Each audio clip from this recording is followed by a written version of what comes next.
आपका सिद्धांत है कि होम्योपैथ और एलोपैथिक में अंतर क्या है? आम आदमी बीमार होता है तो वो समझ नहीं पाता है कि हम इमीडिएट होम्योपैथिक में जाएं कि एलोपैथिक में जाएं। तो मेरा सलाह ये है कि आपको अगर सर्दी खांसी छोटी बीमारी हो गई तो पहले आप जा कर के होम्योपैथिक घरेलू उपचार आयुर्वेद से आपको कोशिश करना चाहिए। अगर उसमें सफलता मिल जाए, 2-4 दिन में ठीक हो जाए, लगे कि आराम हो रहा है, तो आप उसी से ठीक हो जाइए ताकि साइड इफेक्ट से बचा जा सके। अगर उसमें लगे कि नहीं हमको सेकेंडरी इन्फेक्शन हो गया, चेस्ट इन्फेक्शन हो गया, तो हम एलोपैथिक पे जाएं। मूलतः दोनों के सिद्धांत में बहुत फर्क है। एलोपैथिक का सिद्धांत है allo means anti, pathy means support. मतलब कि अगर किसी को कब्जियत हुआ है तो उसको डायरिया के लिए, लूज मोशन के लिए दवा एलोपैथ में दिया जाता है। हमारे यहाँ जो सिद्धांत है सिमिलिया सिमिलिबस क्यूरेंटर, समान चीज समान और चीज को समाप्त करता है।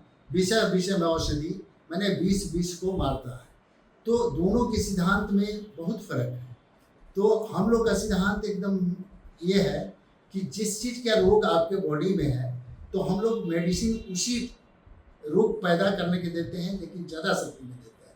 और जब रोग धीरे धीरे उससे समाप्त होने लगता है तो मेडिसिन का असर खत्म हो जाता है।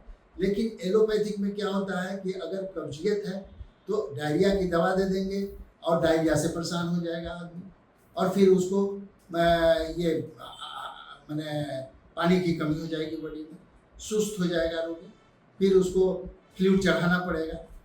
और हमारे यहाँ है कि अगर उसको कब्जियत है तो एग्जैक्ट सिम्टोमेटिक दवा दिया जाएगा और कब्जियत के लिए ही दवा दिया जाएगा ताकि उसको विषय विषम औषधि पर उस नियम पर ठीक हो।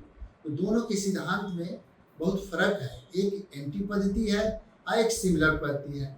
हम लोग का है नेचुरल जो फेनोमेना है कि आपको विष को मारता है, उसी नेचुरल फेनोमेना पर हम लोग का मेडिसिन दिया जाता है। और वो मेडिसिन जितना भी है वो क्रूड फॉर्म में नहीं दिया जाता है, सब मॉलिक्यूलर फॉर्म में दिया जाता है। यानी कि जो क्रूड फॉर्म की दवा होता है वो शरीर में जाके नुकसान करता है, विष पैदा करता है, उसकी साइड इफेक्ट होती है। लेकिन जब हम अगर होम्योपैथिक की दवा जो पोटेंटाइज दवा है उसमें मॉलिक्यूलर पोटेंसी है, उसमें कोई क्रूड फॉर्म की नहीं है, तो सेल टिश्यू डैमेज नहीं होते हैं, उससे साइड इफेक्ट नहीं होते हैं और पेशेंट क्योर होता है।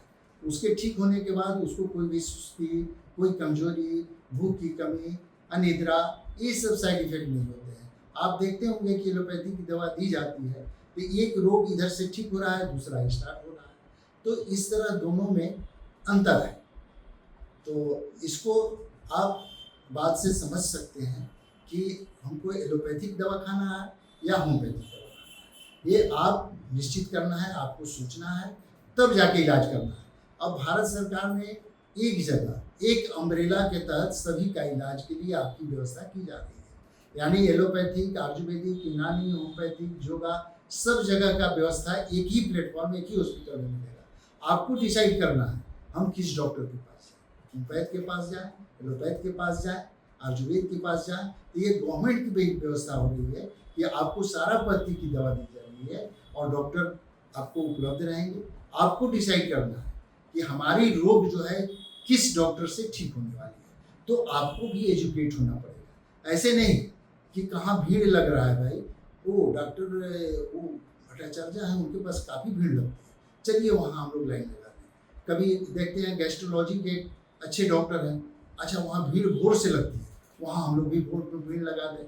तो भीड़ के पीछे नहीं जाना है, आपको समझना है और तब उससे इलाज जब कराइएगा तो बच्चे चाहे परिवार आपके स्वस्थ होंगे घर में और ज़्यादा साइड इफेक्ट नहीं होगा और अनावश्यक जो है कोई रोग पैदा नहीं होगा।